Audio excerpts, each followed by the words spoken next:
susar, herkes susar, her yer kural.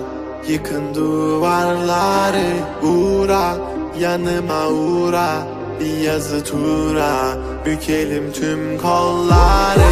Koy koy yeni bir kart, onu da geçeyim iyi bir fark. Zoruna gidenin dili kurak, kapalı kapıya çeneni tak. Boş ver geri topla, verdiğin değerin dili olsa. Kalbimi vurmuş gidiyorsan, acı diliyorsan edebiliyorsan. Kızgın güllerin üstüne düşmüş dolunayım ben.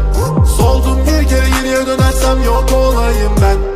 Koştum firara, beni ölmezsem yine ara. Kara kış gibiyim sobalara, bizi doldursun odalara. Kızgın güllerin üstüne düşmüş dolunayım ben.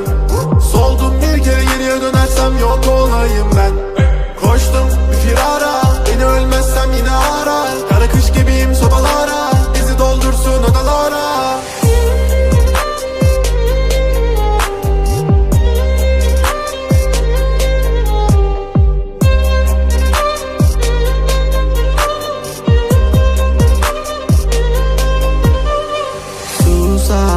Herkes susar, her yer kural. Yıkın duvarları, uğra, yanıma uğra, bir yazı tura, bükelim tüm kolları. Normale döneceğim, hayatım versin istediğimi. Zorlama düşerim, şeytan duymasın dinlediğimi. Koy baba gitsin fırlavan, zorlama kadere trip atma. Trip atma, trip atma. Normale döneceğim, hayatım versin istediğimi.